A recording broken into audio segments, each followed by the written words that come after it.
Before you dive into the deep end, you need to know how to swim. The same goes for investing and trading crypto assets. At the end of this section, you'll be able to access the crypto markets via an exchange, identify different types of wallets for your crypto assets, and connect to multiple exchanges. Now, when you're considering buying any crypto asset, the first thing you have to think about is where I'm going to buy a crypto. And it's not like other asset classes. For instance, in the stock market, if you want to buy a stock, you can log into E-Trade or TD Ameritrade, type in the ticker symbol, and you can automatically buy it. In crypto, things are a bit different. And so there are some key considerations you have to think about before you buy a crypto asset. The first is fiat to crypto.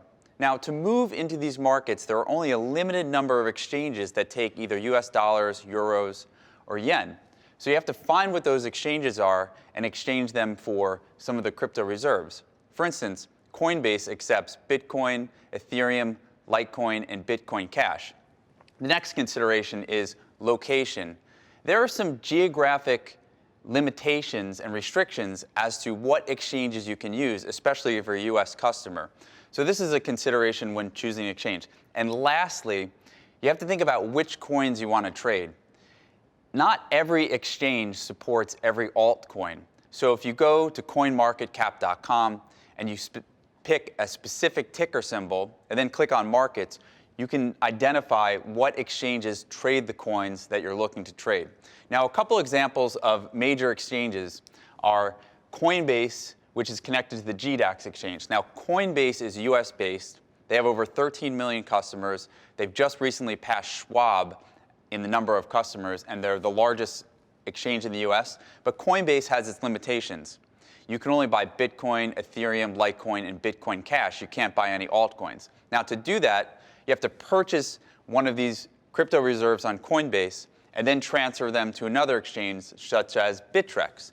Now, Bittrex is a US-based exchange that was founded by a couple of Amazon engineers that supports about 100 different crypto pairs. Another exchange is Binance. Binance is similar to Bittrex, except it's based in Hong Kong, and it's definitely not as user-friendly as Bittrex is.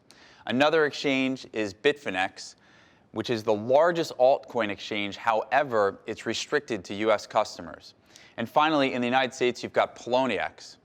Poloniex is restricted in New York State. You can't access it because of the New York BIT license. So if you live in certain areas like New York, you cannot access Poloniex to trade altcoin pairs. One other thing about Poloniex, as we're filming this, they were just bought yesterday by a Goldman Sachs startup for $400 million. And what that tells me is that there are some major investments going into these exchanges that are really going to help with the user experience in the future. Now, let's do a live login to Coinbase to show you exactly what these exchanges look like.